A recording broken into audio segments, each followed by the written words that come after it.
أعوذ بالله من الشيطان الرجيم. بسم الله الرحمن الرحيم. يا بني إسرائيل اذكروا نعمتي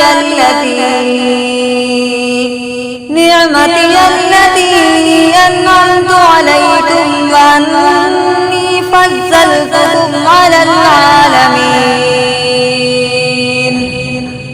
واتقوا يوما لا تجزي نفس عن نفس شيئا ولا يقبل منها شفاعة ولا يؤخذ منها عدل ولا هم ينصرون. وإذ نجيناكم من آل فرعون يسومونكم سوء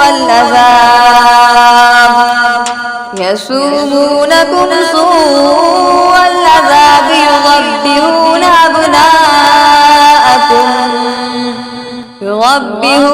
أبناءكم ويستحيون نساءكم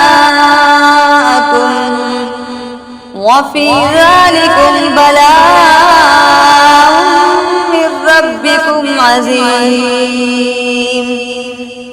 صدقت يا رب العالمين.